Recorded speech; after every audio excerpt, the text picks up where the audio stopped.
안녕하십니까. 모닝쇼 이건입니다. 간밤에 뉴욕 증시 혼조로 거래를 마쳤습니다. 지수의 이런 등락을 보게 되면 한번 우음폭 한번 파였다가 올라오는 3대 지수가 되게 됐는데요. 오늘도 미국에서는 어떠한 일이 있었는지 한판 안에 모두 다 몰아넣어 봤습니다. 자, 3대 지수 혼조로 거래를 마쳤고 다우지수만 약보합 정도 수준에서 거래를 마쳤습니다. 이러한 배경이 되는 것 중에 하나는 바로 밑에 있는 헤드라인이 되겠습니다. 경제지표가 아무래도 악재가 됐었고요. 그런 가운데 엔비디아와 AMD가 새로운 AI 칩을 꺼내 들었는데요. 그 주가에 대한 등락은 달랐던 내용들이 있었고요.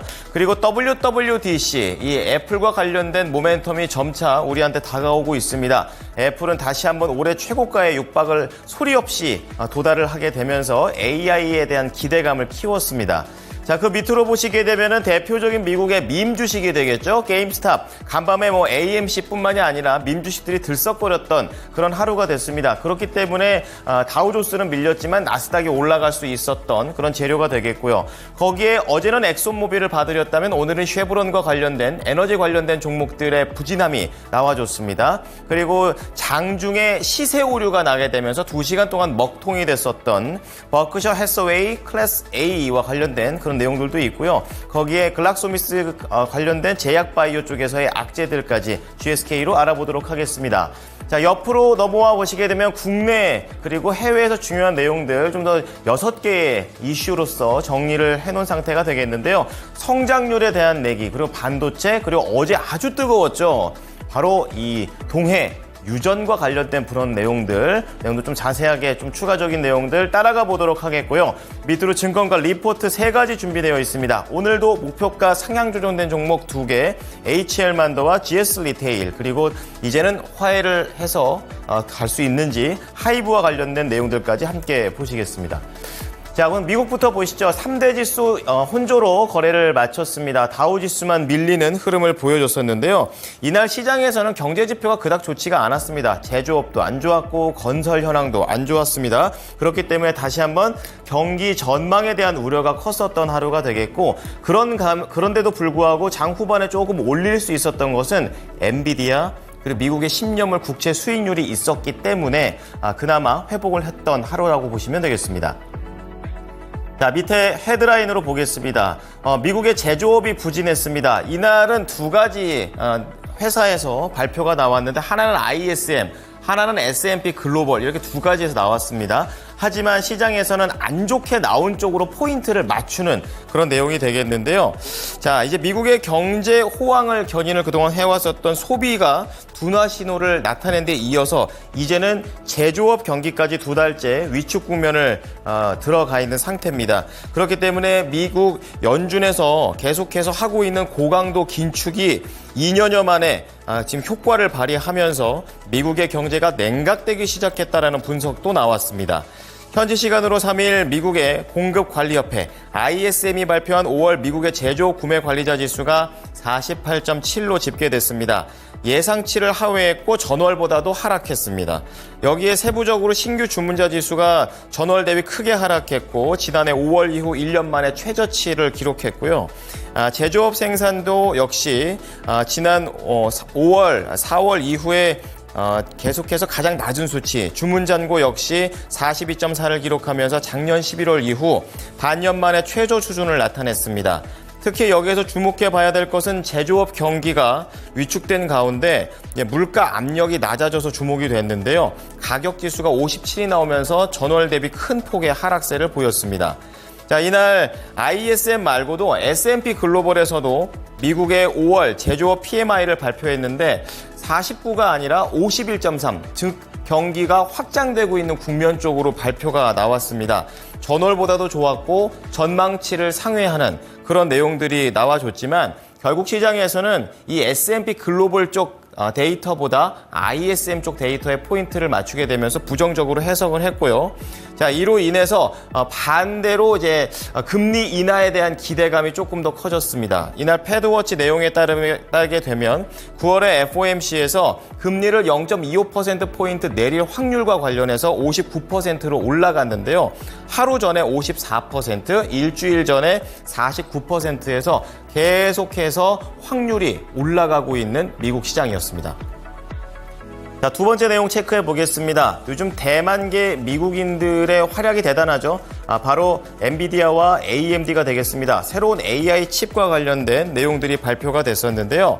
자, 엔비디아 그리고 대항마 AMD 이렇게 세 칩을 발표하면서 이 AI 칩에 대한 경쟁이 가속화되고 있다는 것을 시장에서 보여줬습니다.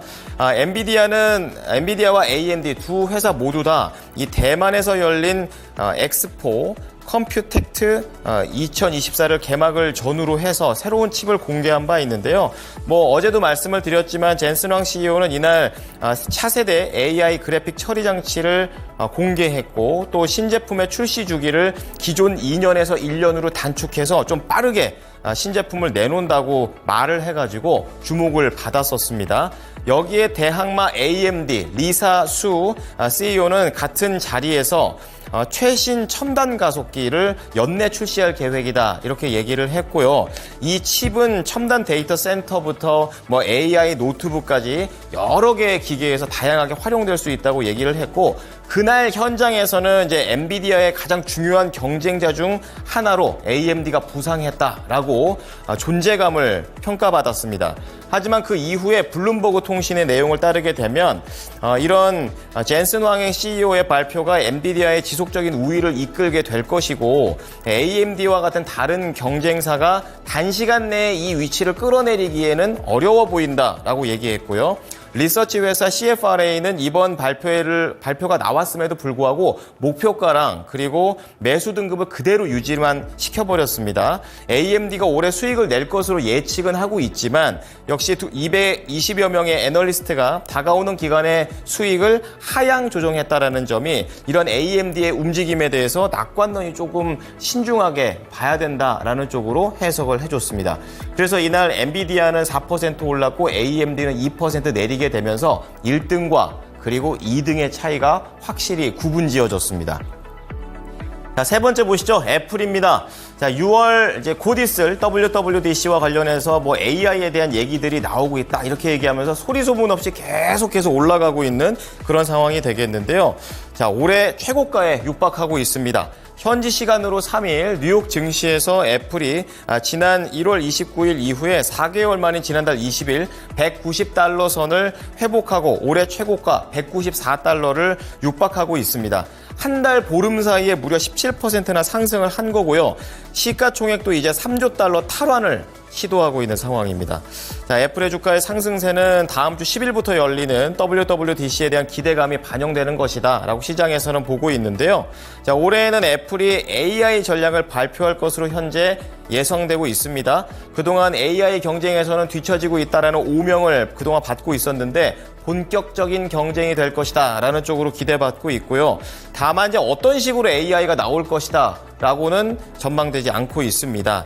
자, 특히 이제 iOS 최신 iOS 쪽에 생성형 AI를 탑재하고 시리와 이용자의 대화가 가능한 수준으로 업그레이드 할 거라는 얘기들이 나오게 되면서 여러 다른 글로벌 회사들과도 협약이 계속 이어지고 있다는 걸 긍정적으로 봤습니다.